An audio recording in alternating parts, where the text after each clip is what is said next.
Olá, gente! Então, agora se inicia a nossa videoaula sobre a primeira lei de Mendel.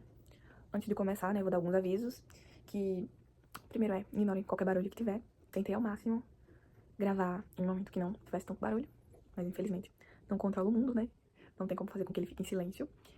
E outra coisa, eu vou explicar a teoria, tá? Da primeira lei de Mendel.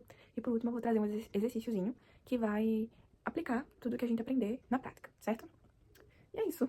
Então, nesse momento vai estar aparecendo aqui algumas coisinhas que vocês precisam saber pra conseguir, né, entender o que eu vou estar falando. Vai ser basicamente os alelos. Vai ter azão, azão, azinho, azinho, que são os homozigotos, ou seja, são duas letras iguais, né? São duas letras iguais, unidas. O azão, azão, ou seja, são duas letras maiúsculas. Azinho, azinho, duas letras minúsculas, que são homozigotos. Aí tem o azão, azinho, que é considerado heterozigoto, são duas letras diferentes, uma maiúscula e outra minúscula. E esse azão, azinho também é chamado de heterozigoto dominante. Vamos ter também o azão, novamente, porém agora ele representando uma característica dominante, característica que sempre vai estar ali dominando, e vai ter o azinho, novamente, agora representando uma característica que ela é recessiva, uma característica que ela não vai aparecer sempre na geração. Então, já vou avisando logo que eu não vou ficar encarando diretamente a câmera, porque me dá agonia olhar para um ponto preto. Então, eu vou ficar encarando a tela do celular, e esse vídeo provavelmente vai ter alguns cortes, né, já que é a minha primeira vez brincando de youtuber. Então, vamos lá aprender sobre a primeira lei de Mendel. Então, Mendel, começando, né, com a história dele, Mendel, ele era um monge da igreja católica e tal, só que ele ao mesmo tempo ele era muito curioso. Ele se questionava muito de como um pai ou uma mãe conseguiam passar características para os seus filhos. Porque, por exemplo, um pai, ele tinha um nariz mais avantajado, né, maior, e o filho também nascia com essa mesma característica, com esse mesmo nariz, assim, mais avantajado. Ele ficava se questionando como é que essas características são passadas, né, assim, por geração. E esse conceito, né, essas características que são passadas por gerações, tem um conceito, né? Esse conceito ele tem um nome, que é chamado de hereditariedade. São características que são passadas de pais para filhos, né? Ou seja, de geração por geração, eternamente.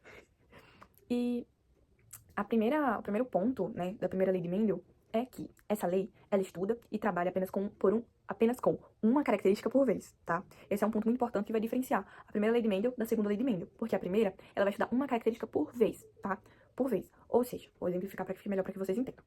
Se uma questão, ela vem nos pedindo, determine qual é a chance de um coelho nascer com a pelagem negra, pelagem, né, preta. O enunciado, ele tá nos pedindo para que a gente descubra uma característica, que é a cor daquela pelagem daquele animal.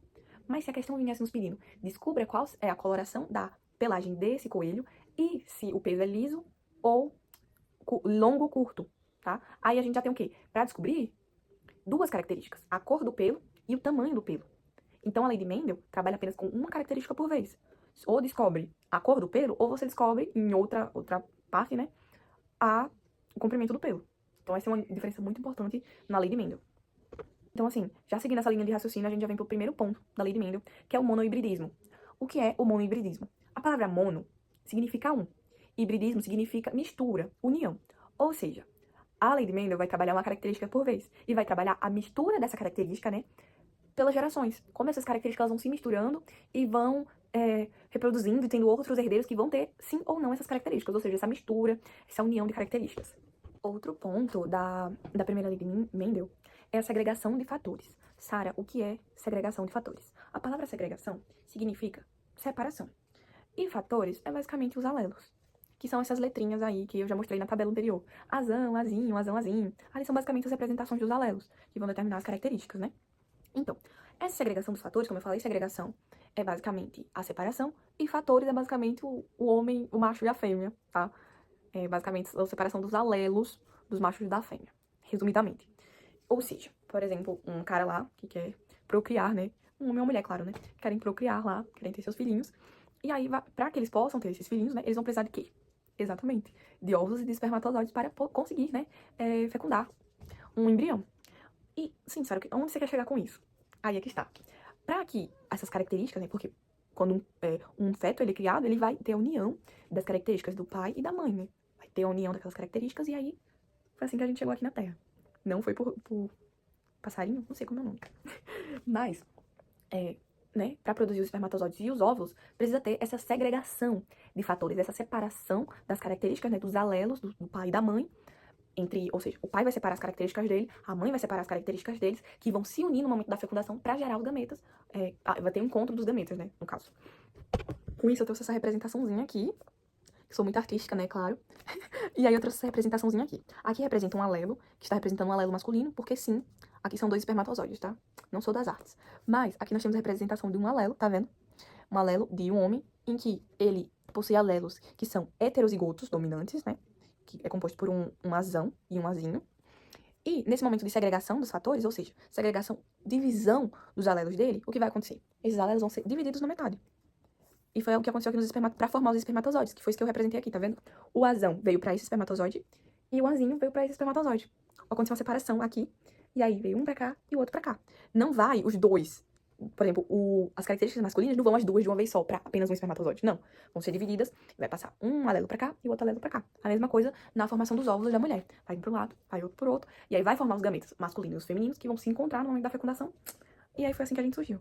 Com as nossas características, que é a união das características do nosso pai, né, e da nossa mãe.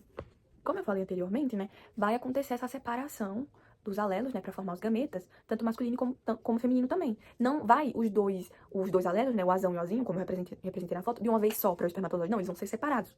E isso, né, é chamado tanto de segregação dos fatores, como essa divisão, né, onde um alelo vai para um espermatozoide e o outro vai para o outro, é chamado também de pureza dos gametas, porque os gametas, eles vão ser formados, mas eles não vão estar em contato um com o outro. O azão não vai estar em contato com o azinho. Cada um tá carregando uma característica, e o que for mais rápido vai determinar a característica daquele feto. E aí agora a gente vem para outro ponto, que é um questionamento. Por que Mendel escolheu ervilhas? Essa é a questão. Se, como eu falei anteriormente, ele era monge, então não ficaria tão legal para a Igreja Católica ele botando humanos para estar cruzando lá para saber como é que os filhos dele iam nascer, né? Não iam ornar. Animais iam dar muito trabalho para ele cuidar. Então ele foi para as plantas. E no meio das plantas ele encontrou a ervilha. Era um tipo específico de ervilha que o nome não vem ao caso. Não vai ser tão relevante para vocês entenderem o conteúdo, mas ele encontra a ervilha. Ele percebe que a ervilha é muito boa para ele fazer, né, aplicar esses pensamentos, essas observações que ele teve. Por quê? Quais eram os fatores que levaram ele a escolher a ervilha? Primeiro, a ervilha, ela tinha uma reprodução muito rápida, muito acelerada. E era assim, não precisava de séculos para ele ter os resultados das pesquisas dele. Ele teria os resultados bem rápido. Tá? Que o cultivo era muito fácil para cultivar essas ervilhas. Ele podia cultivar, né, em qualquer local que tivesse areia, luz do sol e acesso à água. Outro ponto também para ele ter escolhido a ervilha é que as ervilhas, elas tinham características extremas, ou seja, as cores delas eram variadas, as texturas também eram variadas. Então ele poderia saber quais seriam os resultados, né, da união dessas características extremas. O que aconteceria? Que é a mesma coisa que acontece na espécie humana. Geralmente, né, as pessoas elas não se relacionam com pessoas idênticas a elas, é claro, né? Mas com características idênticas às dela. Vão se relacionar com pessoas com características distintas. O ponto também era que Mendel, ele sabia que por essa espécie de ervilha que ele escolheu ter uma reprodução baseada na autofecundação, ele sabia que aquelas ervilhas, elas tinham 100% de pureza, né? A sua espécie era 100% pura. Porque se aquela ervilha se reproduzia por meio da autofecundação, ou seja, ela por conta própria se fecundava e se reproduzia, né, gerava ali a outra ervilha, não vinha outra ervilha de fora com características distintas para fecundar com ela. Não vinha, ela se fecundava sozinha, então as características que ela tinha, ela basicamente criava um clone dela. Esses foram, assim, basicamente os pontos que Mendel levou em consideração para escolher a ervilha. E aí a gente já vem pro cruzamento artificial. Eu particularmente não sei muito como é a estrutura de uma flor e como ela se autofecunda, essas coisas. Digamos que eu dei uma leve dormida nas aulas de biologia sobre isso, mas vamos cortar isso. Então, digamos que eu não sei muito como rola a autofecundação de uma flor, né, no caso da ervilha, né, da flor da ervilha para gerar as ervilhas. Não sei muito como isso funciona, mas eu sei que Mendel pegou 2 ervilhas. Uma ervilha que tinha coloração verde e uma ervilha que tinha coloração amarela. Ou seja, tinham cores distintas, cores extremas, né? Uma cor não era parecida com a outra. E ele fez lá, de alguma forma, ele pegou o pólen de uma, colocou dentro da outra e fez todo um paranauê. E ele fecundou, né? Ele pegou as características da ervilha verde e uniu com as características da ervilha amarela. E ele esperou para que, né, acontecesse lá como é que fala? A fecundação. E como eu falei antes, essas ervilhas, elas eram 100% puras. As linhagens dela eram 100% puras. Ou seja, se eram 100% puras, nós podemos afirmar que o alelo delas eram homozigotos. Ou seja, as letras que representavam os alelos dela eram letras iguais. Ou azão, azão, ou azinho, azinho. Mas ele não tinha como confirmar qual das duas cores tinham cada um tipo de alelo. Qual era dominante e qual era recessivo. Como eu falei antes, o dominante são as letras maiúsculas, recessivo, letras minúsculas. Eles não tinham como saber. Ele só ia saber depois que a gente tivesse o resultado daquela reprodução. Aí é que tá. Porque as ervilhas, elas se reproduziram e elas deram os seus frutos, né, lá da sua fecundação. Só que Mendel se assustou, porque, lembrando, ele pegou uma ervilha amarela e uma verde. Porém, os herdeiros, né, dessa geração chamada geração parental, deram apenas herdeiros amarelos. Cadê os herdeiros verdes? Então Mendel percebeu que a cor amarela dominou a cor verde. Por quê? A cor nós não tivemos herdeiros verdes. Então a cor amarela, ela ficou dominada, ela dominou aqueles filhos, né? Aquela reprodução. Ou seja, ele chegou no resultado de que a cor amarela naquelas ervilhas era a cor dominante, que seria representada por azão. E a cor verde seria representada por azinho. Porque era a cor recessiva, a cor que não apareceu naquela geração. Hello, gente. Então, agora vocês vão estar aqui virados pra minha TV, para que eu possa explicar pra vocês como vocês podem expressar, né, pra mostrar pra vocês, exemplificando o que aconteceu, o que Mendel fez pra chegar nos resultados que ele chegou. Eu expliquei anteriormente que a primeira geração é chamada de geração parental, que foi a geração em que Mendel pegou a ervilha verde e uniu com a ervilha amarela. Essa é a primeira geração. E aí o resultado, ou seja, os herdeiros dessa geração, é chamada de geração... Tá focando? Acho que tá. Geração filial. Porque eu estou sem óculos, né? Então pra eu enxergar, é algo meio precário. Que é chamada de geração filial 1, tá? Porque nós vamos ter duas gerações filial. Essa é a 1, que são os herdeiros dessa fecundação da geração parental. E essa geração filial 1 gerou 100% de ervilhas amarelas. Deu um total de 100% dessas ervilhas amarelas. E eu vou mostrar pra vocês como a gente pode expressar isso usando o quadro de Punnett, o quadro de Punnett, tá? Eu acho que assim que se pronuncia, vai estar aí na tela, aqui, esse quadro aí. Então, como eu falei antes, as ervilhas a cor de ervilha que dominou é a cor, exatamente, a cor amarela, porque se as ervilhas deram todas 100% amarela, significa que essa foi a cor que prevaleceu, a cor que dominou. E a que foi determinada como recessiva, ou seja, a que não apareceu agora, posso ser que depois ela apareça, é o azinho. E a gente vai fazer a união desses alelos. E é como, sabe, que a gente faz essa união? Simples, a gente vai escolher um desses alelos pra colocar no início. Eu vou colocar azão aqui e azinho aqui. Sempre você coloca nas extremidades, tá vendo? Colocar nas extremidades. Então, você vai colocar sempre nas extremidades. Aqui nas extremidades dessa lateral, como também nas extremidades aqui em cima. E como é que a gente faz pra unir, né, essas coisas? Pra unir, o que a gente faz? A gente vai basicamente pegar. Você escolhe o lugar que você quer começar. Eu gosto geralmente de começar dessa lateral aqui. E é o que eu faço. Eu vou pegar esse azinho aqui e vou unir ele com esse azão. Vai ficar azinho. Tá vendo? É só unir. Esse azinho, eu vou fazer o quê? Vou unir com azão. Vai ficar azinho. Faço a mesma coisa aqui. Azinho mais azão, dá azinho. Azinho mais azão, dá azinho. Esse azão põe na frente porque ele é o que domina. Se ele é o que domina, ele sempre vai ficar na frente. Mas caso fosse a união de azinho com azinho, não importava a ordem, até porque eles são iguais. E aí o que a gente tem aqui como conclusão? Nesse cruzamento, a gente percebeu que todos os alelos deram o quê? Alelos heterozigotos. Um alelo dominante heterozigoto. Que nesse caso aqui foi azinho. Ou seja, apesar de toda essa geração ter dado 100% amarela, ela tá carregando o alelo de quem? O alelo da cor verde. A cor amarela dominou, mas a cor verde está aqui presente. Elas só não expressaram essa cor. Mas elas têm chance dos herdeiros dela, terem a cor verde. E é aí que a gente vem para outro ponto, que é a geração filial 2. A geração filial 2 é um resultado do cruzamento entre essas ervilhas aqui, as que deram 100% amarelas. Sim, Mendel, ele pegou e praticou um incesto aí com as ervilhas. Ele saiu cruzando ervilhas que foram resultados da reprodução lá dos pais dela, entre si. Essas ervilhas 100% amarelas tiveram um cruzamento entre elas, para ele saber, será que realmente a cor verde vai aparecer em algum momento dessa geração? E é isso que a gente vai ver. Então, agora a gente já vem para a segunda geração, que é a geração filial 2. Como tá aqui no quadro, tá vendo? Geração filial 2. Que, como eu falei antes, é o cruzamento das ervilhas que deram 100% amarelas. E como a gente representou na tabela, todas as ervilhas, né, desse cruzamento, elas deram o quê? Azinho. Ou seja, o que Mendel fez? Mendel pegou e fez o cruzamento das ervilhas, né, que eram irmãs. Ou seja, foi azinho mais azinho. Teve o cruzamento dessas dois tipos de ervilha. E aí como a gente pode representar aqui no quadro do carinha que eu falei antes. Vai ser o quê? A gente vai pegar aqui o azinho dessa e o azinho dessa daqui. E a gente vai unir. Vai ser essa, ou seja, azão mais azão, vai dar azão mais esse azinho daqui, ó, vai ter essa união, vai dar azinho. E agora a gente vem pro azinho pequenininho daqui. E vai azinho mais azão, dá azinho. E azinho mais esse azinho daqui, que dá azinho. Se vocês prestaram atenção no que eu falei antes, qual era os alelos das ervilhas verdes? Exatamente, era azinho. Ou seja, a gente percebeu que a partir daqui começou a surgir ervilhas verdes. Sim, ou seja, a partir da segunda geração que ervilhas verdes foram aparecer lá na coisa que Mendel fez. Como aqui a gente sabe que esse daqui é o alelo das ervilhas amarelas, a gente sabe que tivemos dois alelos iguais aos dos pais, né? Ou seja, a gente teve dois azinho, a gente teve um azão, que, se vocês também relembrarem o que falei anteriormente, azão vai ser também a cor amarela.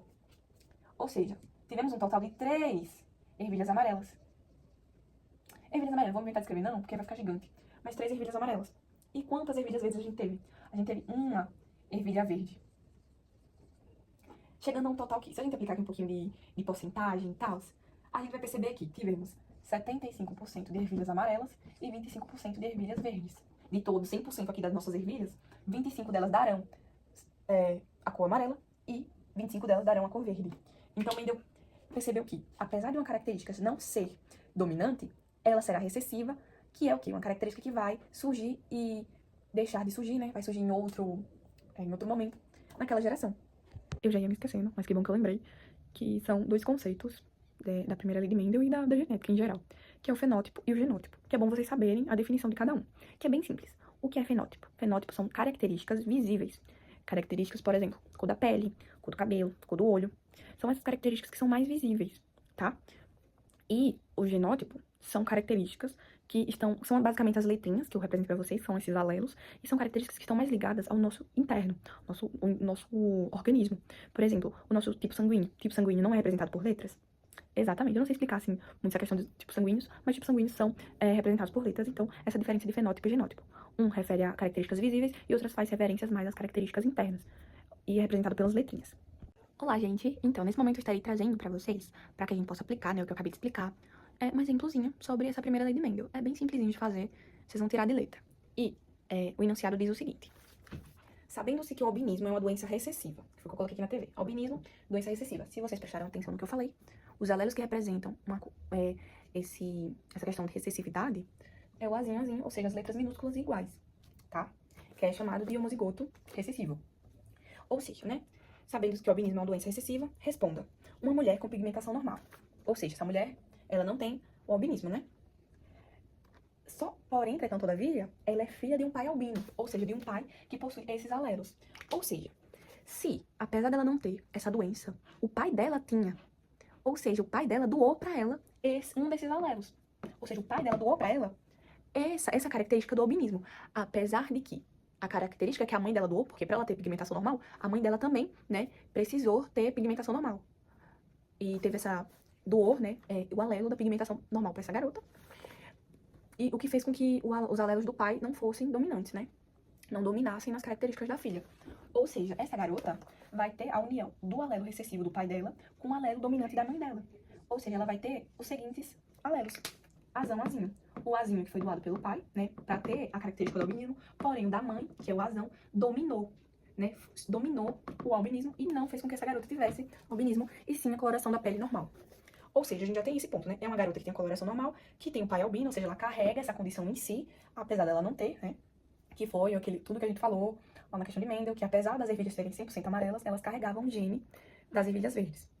E vem dizendo mais algumas coisas na questão, que é: essa garota, essa mulher de pigmentação normal da pele, ela vai se casar com um homem albino. E a questão vem nos pedindo: qual é a chance desse casal ter um filho albino? Veja bem, a mulher, ela carrega essa característica do albinismo. E ela vai se casar com um cara que tem albinismo. Ou seja, se tem albinismo, ele vai ter o alelo azinho, azinho. E aí a gente vem e aplica aquele quadro, né? Eu já falei 30 mil vezes.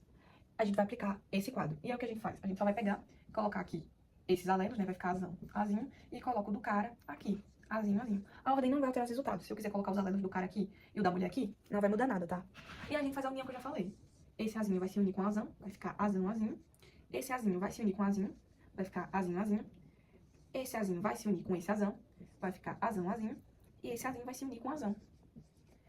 Ponto. Se vocês realmente prestarem atenção, vocês já vão saber tudinho. Que é o quê? O albinismo não é a característica recessiva, que é representada por azinho, azinho. Quantos azinho, azinho a gente tem aqui?